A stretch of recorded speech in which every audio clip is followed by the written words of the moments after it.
مولوي صاحب هغه خو بیخي ښه پوهېږم، خو صرف او صرف خبره په دا ځای کې ده چې موږ خو چې کومه خبر کوو، کومه دلیل یو شی وایو، موږ په زړه کې خو کوم بل قباحت شی نشته. موږ چې کومه خبر کوو هغه مولوي صاحب محترمه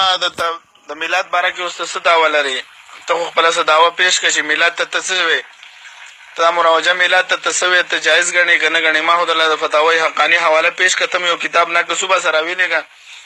داسې خو نه ده که نه چې ته سوال کوې او زه جوابونه در کوم درله، خو ته میلاد ته څه خو وویوه که نه ورته؟ ما خو ورته وویله چې زه دا کوم چې مروجه میلاد دی زه دا نه منم، بدعت یې ګڼم. زه نه وایم، زما کتابونو لیکلي دي. هغه تا غونده کې دیوبندي ته هم ویلي چې ته څنګه دیوبندي چې د بدعتونو ته خلک رابلې. ملګرو دا وګورئ، دا باقاعده پښتو فتاوی حقاني تاسو خپله باندې وګورئ، پړاوې کوي. وایي زموږ په نزد د محققینو علماو تصریحاتو مطابق عید میلاد نامه لاندې چې کوم مجلسونه منعقد کیږي او کوم ته چې نن سبا علما او جهلا له ټولو څخه بهترین عبادت او کار خیر وایي، وایي دا بدترین ډول عبادت دی. دا ګورئ تاسو خپله باندې مولوي صاحب دا وضاحت کیږي تاسو ته چې دې خلکو دا خلک په کوم انداز کې دي او دوی څنګه بیا دا کوي. دلته بیا د سره زموږ د مناظره مخکې وچلېدله، دا صرف پښتو دغه مې تاسو ته پېښ کړل چې دی دې ځای کې څه ویلي. ولې دورې زغلې؟ ما خو ستا سره مناظره هم نه کوله او ما کتابونه هم اوس نه دي مطالعه کړي. دا یو کتاب ما ته اوس مناظره کوله، اوس وایي چې ما مطالعه نه ده کړې. ګوره چې کله موږ مناظره کې سړی راګیر کړو بیا د دې دا غال جوړ شي. جفوت ما راواستې او ما ته د هغه د احسن الفتاوا د مفتي رشید احمد ګنګوهي رحمه الله حواله راته یاد ده، د نورو غټو غټو کتابو. خو ما ستا سره مناظره نه کول، که ما مناظره کولی بیا به انشاءالله العزیز په دغه صفحه کې به زما د حوالو خیر قرآن خبرې ته مه ځه. ته خو تقلید د دیوبند کوې، ته د دیوبند تقلید کوې، زه د دیوبند د کتابو حواله به تا ته وایم. زه تا ته د خیر قرآن حواله تر هغو پورې نه وایم، ولې ځکه چې تا خو د دین اسلام حصر کړی دی په دیوبند کې، او زموږ ته دا خلک دا ته مجبوره کوي چې د دیوبند څخه د خلکو خوا بده سي، او حال دا چې موږ د هغو ځان موږ غلام. مولوي صاحب محترمه، ذکر د ولادت راغلی دی نه خو موږ انکار نه کوو. ذکر د ولادت خو موږ د نبي علیه السلام په ټول کال کې مانو که نه؟ ټول کال کې موږ د نبي علیه السلام ذکر ولادت موږ مانځو که نه؟ خو موږ خو ګوره یو جمعه خاني، یو اخترګلي، یو امیش ګلابي، یو جمعه خان هغه چې د جمعې په ورځ منځونه کوي، او اخترګل هغه چې د اختر په منځ کوي، امیش ګلاب چې همیشه منځونه کوي. مولوي صاحب محترمه، موږ د نبي علیه السلام سیرت ټول عمر مانځو، ټول په کال کې 365 ورځې دا زموږ چې په تبلیغ کې ګرځو د نبي علیه السلام د ټولو انبیاء کرامو سیرت موږ نه مانځو. مولوي صاحب محترمه، روزانه که ته دا مناظره کوې بس دا بل مولوي صاحب غلی شي، ته به بیا شروع کړي. د نبي علیه السلام د نعمت نه چا انکار کړی؟ جو د قرآن آیات ته زه مفتي صاحب ته دا زما خبرې کولو توجه نه کوه. ما تا ته مخکې څه وویل، ما تا ته ویل چې ما ورته پر دې بحث مناظره ده، مناظره روانه ده، مناظره کوو. که ما صرف تاسو یې پوښتنه کول بیا زه راتلم د دیوبند د اکابرو کتابو پورې خبرې ده. الله العظیم که پېژنم تر اوسه ولاکن د دې مسلمان موږ ته سرو دي، حنفي دي، پوښتنه یې وکړله یا جواب ورکړي یا بس ما هم داسې بریلوی بولي او داسې څوک هم بولي که ته. بلکل مولوي صاحب محترمه، زه بدعتي سړی بلکل بریلی بورم، کټر سیفی بریلی موږ بولو. مولوي صاحب محترمه په دې به نه خفه کېږي.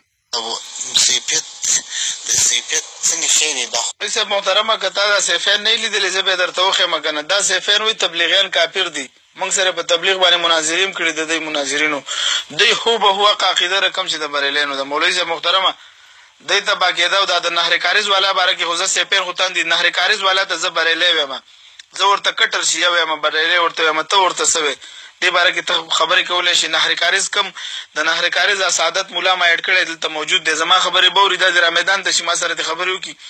دا دې خبرې ثابته کړي. د دواړو کتابونه ما سره شته دی، زه یې ثابتولی شم. او بل جناب محترم حاج مولوي صاحب، دا تبلیغیان چې دي د دوی یو کتاب دی، هغه کې دوی وایي مسلمان چې دی هغه پر دوه قسمه دی. یو مسلمان هغه دی چې په تبلیغ کې برخه اخیستي، یعنې په دې سفر کې ورسره تللی، یا په سیروزه کې، یا په دې چوله کې، یا په ششمایي کې. او بل مسلمان هغه قسم دی چې د دې مسافرو د دې تبلیغ والا هغه خدمت یې وکړي. نور قسم مسلمانان وایي نشته. نو دا خپل د دې تبلیغیانو په کتابو کې دا سم و. او بل جناب محترم حاجي مولوي صاحب کومه خبره چې تا وکړه چې تا دغه تبلیغي علما سن چې دي هغه دغه مولوي عبدالعلي رحمت مولوي صاحب محترمه دا کلیپانې واوره دغه سعادت مولا دی هلته موجود دی په دې ګروپ کې موږ سره دا په خپلو ګروپونو کې د تبلیغ خلاف لګوي د یهودیانو خلاف کله خبرې ونه کړې د عیسایانو خلاف یې ونه کړې همدې تبلیغیانو خلاف خبرې کوي دلته زه وایم ته راشه ما یادوي وایي د سره زه مناظره نه کوم وایي دا جاهل دی ته راشه ته خو دا ما جاهل خو زه ته پړ که که نه ته خو بیا نو د دې باقاعده زه ما ورته صحیح ده مولوي صاحب بلکل وکړه اعتراض وکړه انشاءالله موږ به درله جواب درکړو انشاءالله ته خپله دعوه به ږدې ځکه ما ورته مناظره کوو نو ته به دعوه عوام پر تبلیغ خبره نه کوم زه اول د علماو پر تبلیغ خبره کوم عوام خو هېڅ ته پرېږده عقیده کې مې خبره ده خو داسې نه دی چې کوم اعتراض چې زه کوم هغه په هر میدان کې کوم الحمدلله په ویډیویي خبرو کې هم در سره کوم په ټلیفوني کې هم در سره کوم که ملا سره رسېدي مخامخ هم در سره کښېنم مسلمانانو ورونو نهر کاریز والا آباد اوسې غلام حسن مفتي صاحب آباد اوسې الله دې ژوندی لره بلکل داسې خبرې ورته وکړه چې انشاءالله چې ټینګېدی نه شي درته انشاءالله الله دې کامیاب که الله دې مسلمانانو ورونو نهر کاریز والا دا سیفین دا بریلین دا شیګان دي دا ګورئ دی د الله تعالی په باره کې دی څه فرمایي دا بلوغ المرام دی د عبدالعلي رحمت الله علیه چې دیوبندي دی وګورئ ټایټل وګورئ دا د امارت اسلامي په وخت کې مفتی اعظم د افغانستان و د خپله دی دا کتاب لیکلی دی د دی خلاف یې لیکلی دی د دې سامرینو بریلینو خلاف دی وایي تاسو موږ ته بریلین ولې وایي نقیبي بریلین وایي ګوره پښتو کې دی چې تاسو به پوه شئ د پیرانو پیر صاحب په باره کې دی څه وایي وایي حضرت پیرانو پیر صاحب رحمت الله علیه خدای پاک ته وویل چې دغه پلانې مړی چې ها په قبر کې دی خپل رب خالق او مالک هم نه پیژني خپل نبی او پیغمبر علیه السلام هم نه پیژني اسلام دین اسلام هم نه پیژني دغه مړی به باخي ګڼي نو دا وواړه نو دا دوزخه ګرده در خرابوم وایي خدای پاک ورته وفرمیل ګوره نعوذ بالله ښه وایي خدای پاک ورته وفرمیل چې دوزخونه مه راخرابوه در بخلی مې دی نعوذ بالله اوس دا عقیده د مسلمان ده دی داسې عقیده لري مولوي صاحب دا که چیرې مې چیرې در ګوره دا چې راغورځېد مولوي صاحب محترمه زه تا ته دا وایم چې ته دې اوس دا عقیدې باره کې ته د نقیبي بریلینو ته د نهر کاریز والا مسلمانانو ورونو تاسو وګورئ د دې نهر کاریز والا چې کوم بریلین دي دا ورته ګروپونو ته ولېږئ دا تبلیغ وکړئ دا ور ولېږئ دا مسلمانان په دې خبر کوي چې دا کټر شیګان دي بریلین دي ګوره دې قبرونو ته سجدې کوي په پښتو کې لیکلي دي باقاعده دا په خپله باندې دا کتاب تاسو وګورئ زما هغه ویل زه په ژبه باندې ویم درته نه دی باقاعده دا قبر پرست خلک دي قبر پرست دي دوی دا یاد ساتئ دی ګوره کټر بریلیان دي دی هېڅ هم دغه نشته موږ خو د حق څخه منکرین نه یو چې ستا پر عقیده باندې تا ته په ډاګه وایم ستاسو د تبلیغي ملایانو عوام شاته که عوام خلته پرېږده خاص چې ته اوس ملا یې طارق جمیل صاحب ملا دی ابل ملا دی پر هغو باندې زه اعتراض لرم نو تاسو کتل مرګرو دا سیفین دا بریلین دا اوس وایي چې زه په طارق جمیل صاحب باندې اعتراض لرم زموږ په عقایدو باندې ما ورته وویل چې دا بریلینو باره کې ته څه وایې دا خاموش پاتې و دا اوس ځان ته بېدام دیوبندي وایي زما د دومره خبرو مطلب دا و چې ته دې بریلین ته بریلین نه وي او موږ ته اوس ته وایې چې طارق جمیل صاحب عقیده خرابه ده تاسو ته په ډاګه وایم که په دې کې د شریعت مخالفت وي هر چا ته وایو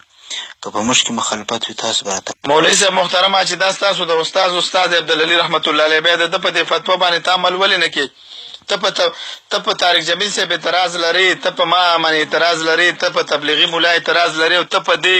خپل استاد چې کوم کتاب لیکلی دی په هغه کله اعتراض ونه کړو نو زه تا ته بریلی ونه وایم ته بیا ولې خفه کېږې مولوي صاحب ته بیا په بریلیتوب ولې خفه کېږې ته په طارق جمیل صاحب اوس اعتراض لرې او په دې بریلي باندې ته خبره داسې ده دا خو زموږ استاد دی خو زه وایم چې هر څوک د شریعت نه مخالف وي اوس دا خلک خو نو دا چې کوم د عبدالعلي دیوبندي رحمه الله اعتراض ورباندې کړی دی خو دا سړی ولا که راته معلوم دی ولا که ستا چې مولوي صاحب محترمه نو ته په د عبدالعلي رحمت الله علیه اعتماد اوس نشي کولی مولوي صاحب محترمه چې ستا د شیخ دی ته په هغه اوس اعتماد نشي کولی دغه ځای کې خو ستا عقیده خرابه ده مولوي صاحب په عقیده ډېر کمزوری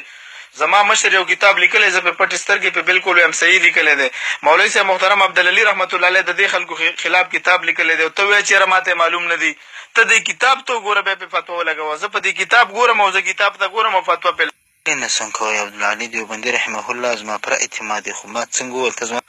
ښه مولوي صاحب محترمه زه ته وې نو د عبدالعلي رحمت الله علیه چې په دې باندې دا فتوا لګولې ده چې دا بریلیان دي باقاعده نو دې دا صحیح لګولې که غلطه یې لګولې ده زه اوس به د معلومات وشي چې یا به ووایه چې یا یې صحیح لګولې یا یې غلطه لګولې ده عجیبه علمیت چې دي ملا صاحب بس زه به وایي که ته فتوا نه لګوې ته غلی کښېنه دا نو دا هم د دیوبند په کتابو کې لیک چې راغلي ده که چا وایي مولوي صاحب محترمه ته مناظرې څه شی ته مناظرې کې ته په طارق جمیل صاحب باندې اعتراض لرلی شي او ته دلته د نهر کاریز په باره کې چې زمونږ یو مفتی اعظم او تی خپل استادانو کې ګڼي او تی خپل د شیخ ګڼي دومره لوی القابات ورکړي او د هغه خبره باندې ته اعتماد نه کوې نو ته بریلی نه شوې زه په پټو سترګو زما د عبدالعلي رحمت الله علیه زما د شیخ هم نه دی زما استاد هم نه دی زما په سند کې هم نه راځي زه په فتوا باندې عمل کوم او زه وایم دا د نهر کاریز والا ته زه شیعګان او بریلیان ویم د دې په فتوی ویم کتاب مې مخې ته پروت دی او ستا ته شاګرد دی او ته پې دغه کې نو اوس ته په خپله سوچ وکړه چې ته دیوبندي شوې که زه دیوبندي شوم زه بریلی شوم او که ته بریلی شوې ته په طارق جمیل صاحب ټوله دنیا مني چې دا دیوبندي دی ته په هغه عظیم دیوبندي باندې اعتراض لري او دلته چې د بریلي باندې ته اعتراض نه لرې مولوي صاحب محترمه ته وایي چې زه پرې فتوا ولګوم نو دغه ځای کې خو مولوي صاحب ستا بریلی ټوله دنیا ته معلومېږي خفه کېږي السلام علیکم مولوي صاحب ته ما ایډ کړې ته لږ راشه ته لږ خپل تعارف را سره وکړه انشاءالله تعالی صاحب شه یاره مولوي صاحب راته وښیه ګورئ مولوي صاحب ما تا ته ازمون ملګرو دلته مې دا بل بیا ایډ کړو د دې مناظره به انشاءالله بل ویډیو کې تاسو ته دغه شي دا بل سعادت ملا مې ایډ کړی دی بس دې ویلی چې بس دې چې پورې د سره خبره وشوله دا اوس په طارق جمیل صاحب باندې اعتراض کوي او په بریلیانو باندې اعتراض نشي کولی او دا ځان ته دیوبندي وایي په تبلیغ باندې